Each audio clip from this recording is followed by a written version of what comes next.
Discovering Khmer New Year, a journey through time and tradition.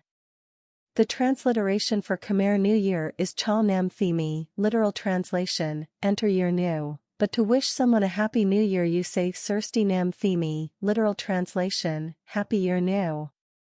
As with many other Eastern nations, Cambodia does not traditionally celebrate New Year on January 1st.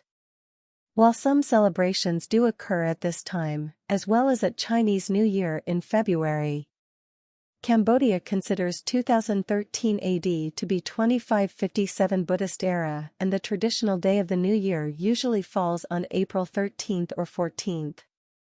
The traditions and celebrations are similar to Thingyan, Burmese New Year, Thai New Year and Laos New Year, all of which follow similar yearly calendars and observe the Buddhist Era year count. Many people attribute the history of Cambodian New Year, or Khmer New Year, to agricultural and seasonal rhythms of the year. It signals the end of the harvest season and the beginning of the rains. Another theory is that it is down to the adoption of the lunar calendar or a close connection with the Hindu calendar. Traditionally, the celebrations would last for 1 month, 2 weeks before and 2 weeks after the specified day. Today, there are 3 public holidays given around this time, but many businesses and institutions close for longer as people like to return to their hometown to celebrate and spend time with their families. As a result, it is helpful to plan carefully when traveling in the region at New Year, as transport services can be exceptionally busy but city streets and services remarkably quiet. The 3 official days of New Year celebrations have strict religious and social traditions associated with them, which many people still observe. Day 1.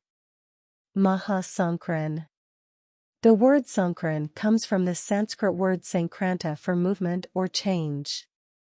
Maha simply means big. This day officially marks the end of the last year and the beginning of a new one. On this day, it is customary for people to dress up nicely and burn incense and bring flowers and gifts to the temple to offer thanks.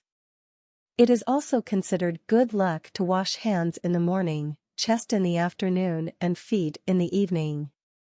This ritual bathing has been taken to the extreme in Thailand, where Songkran Water Festival is now synonymous with citywide water fights. This is not practiced in Cambodia, although many people choose to receive full-body water blessings from monks as part of this cleansing tradition. In addition, many people will enjoy showering each other with white powder, talc powder usually, both in fun and as a symbol of cleanliness. Day 2. Virak Wanabat. On the second day of celebrations, it is traditional to exchange gifts with relatives, especially children giving to parents and grandparents, and to those less fortunate, either through donating money to charity or supporting poorer families in the community. People also gather together at the temple to build a mountain of sand in honor of their ancestors. The sand mountain has a central peak, surrounded by 4 smaller peaks, representing stupas dedicated to Buddha and his disciples. Day 3. To ensure good rains in the coming year, statues of Buddha are washed with scented water. Sometimes people will also bathe monks in the same way, or their parents and grandparents. It is considered to bring long life and good luck. On this day, and the days following, a much-loved tradition is to play traditional Khmer games with friends and neighbors. Khmer New Year games. It is more common for children to enjoy these games, but often adults will join in the fun too. Some games are very traditional and others have been incorporated from different cultures and customs. Clay pot prizes, thin clay pots containing flour and a small prize, usually a sweet, are strung up on rope between trees. A participant is blindfolded and spun around. They are given a long stick with which they have to try and smash one of the pots. They follow the directions of the shouting crowd to try and line themselves up and connect the stick with the pot. If they are unsuccessful after a few attempts, the next person has a turn. If they are successful, the pot breaks, showers them with flour, and deposits their treat on the ground. Ongkun is a type of vine in Cambodia which produces round, flat seeds about 2 inches in diameter. Ongkun are pressed into the ground as targets, and participants stand a few meters away and try and knock the targets out of the ground with their collection of ongkuns. The person who hits the most targets wins the game.